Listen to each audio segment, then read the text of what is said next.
শুরু করলো। আমি যদি অ্যাগ্রি করি, আমি যদি হাসি খুশি থাকি, আমি যদি সবকিছু তার জন্য এভাবে করি, এই মেয়েটার সাথে তার এঙ্গেজের বিষয়টা, সে তার ফিলিংস গুলো পর্যন্ত আমার সাথে শেয়ার করা শুরু করলো। এই মেয়েটার কোথায় কোথায় তিল আছে আমি জানি। এই মেয়েটা আসলে এই পর্যন্ত ওই যে রংপুরে গিয়ে একটা মেয়ের সাথে কথা বলছি, জান 20-30 দিন, এই মেয়েটার মতো না। মারিয়ামের আম্মুর মতো না, মারিয়াম হচ্ছে তার প্রথম পক্ষের মেয়ে, তার মতো না আমার কাছে। হ্যাঁ, এই মেয়েটার বিষয়টা ভিন্ন। হ্যাঁ, এবং সে বলতেছে সে 15 ইয়ার্স ব্যাক, 15 বছর পূর্বে সে ফিরে গেছে এই মেয়েটার হাত ধরে। এই মেয়েটা আসছে তার সাথে সাক্ষাৎ করতে।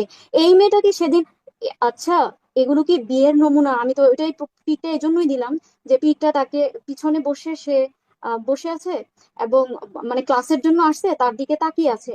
তার দিকে আমার কাছে আরো এভিডেন্স ছিল, সেগুলো সে আমার ফোনটাকে রিসেট করে সবকিছু ডিস্ট্রয় করে। এবং আমি আরো অনেক ভাবে আমি আর হেল্প পাই নাই, আমি এভিডেন্স গুলো শো করার মতো ইনাফ আমি হেল্প পাই নাই। আমাকে মানে সবাই মনে করতেছে কি, তো তারা এগুলো করে সংসারটা টিকে যাক, কিন্তু আসলে কি এটা টিকার মতো বিষয়? এটা টিকার মতো বিষয় না, এখন একতরফা শুধুমাত্র আমাকে কলুষিত করার মতো বিষয়। সবাই চাইলে এতটুকু করতে পারবে, ওই এখানে টিকার প্রশ্নই আসে না। সংসারটা টিকে যাক বলে যে এভিডেন্স গুলো আমার থেকে হাইড করা হয়েছে, এটা টিকার মতো বিষয় না। তো ওই যে মেয়েটা, সে এই মেয়েটার ব্যাপারে নিজে স্বীকারোক্তি দিয়েছে, মেয়েটার ব্যাপারে নিজে বলেছে। এখানে সে এখন অস্বীকার করুক, সে আমাকে বলে নাই, তাকে কসম করে এটা বলতে বলেন। মেয়েটার সাথে যে সে ঘন্টার পর ঘন্টা সেন্টারে বসে কথা বলছে, এটা সে আমাকে বলে নাই।